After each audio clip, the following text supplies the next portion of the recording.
My name is Stephanie Campos. I am an astrologer, psychic medium, and witch, and this is your daily horoscope for Thursday, May 11th, 2023. We've got a simple day in the sky for you. The day starts out around 6 a.m. when the moon in Aquarius forms a square with Mercury retrograde in Taurus. This is going to kick up some of your Mercury retrograde storyline, inspire us to feel chattier and have some conversations. Words also have the potential to hurt a little bit. We may not have the most tactful delivery.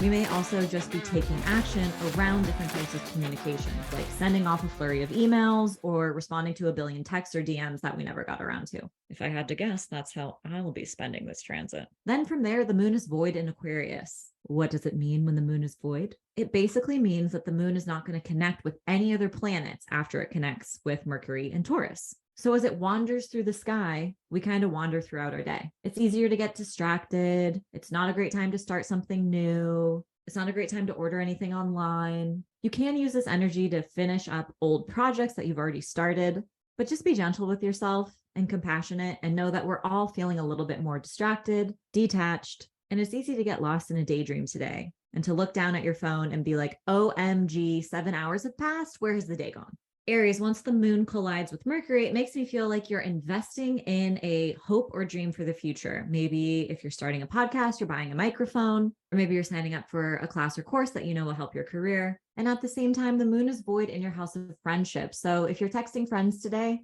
expect a delay when hearing back. Don't take it personally. Everyone's in their own heads today. Taurus, the moon and Mercury can bring some tension or important conversations related to your identity and career. Taurus, the moon is void and moving through your 10th house of career. This is not the day to be productive and check things off your to-do list. It's not the day to impress people. This is a day to watch cat videos in your cubicle. This is not the most productive day. You may feel like there's a lot on your plate at work, but you may feel distracted. Go easy on yourself. Gemini, the moon moves through Aquarius, bringing your attention to travel, expansion, risk-taking, and trying something new.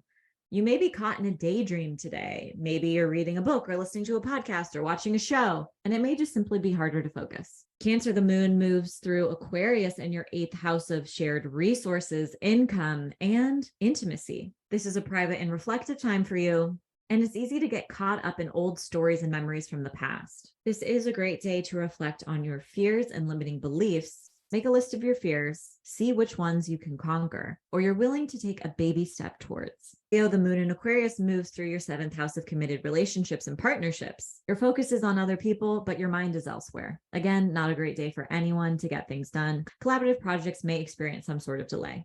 Virgo, the moon in Aquarius moves through your 6th house of day-to-day routine, tasks, and habits. Since the moon is void and not connecting with other planets, you may have a ton to get through and on your to-do list, but your mind is wandering. Be easy on yourself, indulge in some self-care, tackle your to-do list tomorrow. Libra, the moon in Aquarius moves through your 5th house of fun, pleasure, and play. The moon is void, which is very distracting.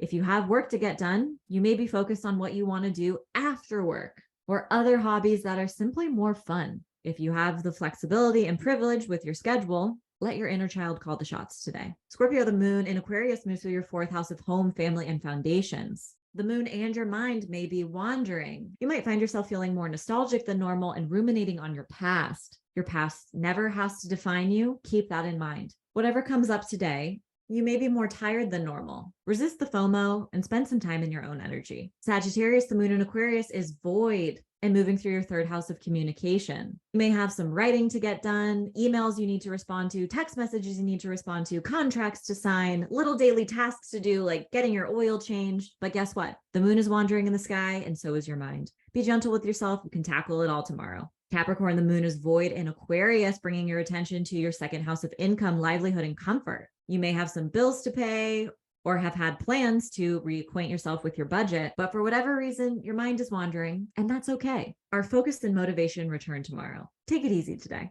and engage in some self-care, whatever that looks like for you. Aquarius, the moon is moving through your sign and is void most of the day. This can have you drifting off into a fantasy land, and it might be more difficult to pay attention. Perhaps you're hyper-focused on your sense of self or your appearance or your relationships today. This isn't the day to make any important decisions or reach any conclusions. Wait till tomorrow. Be gentle with yourself. The energy is going to shift tomorrow. Pisces, the moon in Aquarius moves through your 12th house of subconscious and what's hidden. It's void most of the day, and it's way easier today for you to get lost in your imagination and your fantasies. Your intuition is also active, so pay attention to it. You're overdue for some rest, so listen to your physical being when it asks for you to slow down. As always, I hope your daily horoscope has offered some guidance and support throughout your day. And if you're curious to learn more about astrology, you can pick up my first book, Seasons of the Zodiac, Love, Magic, and Manifestation throughout the astrological year. Thanks so much and see you tomorrow.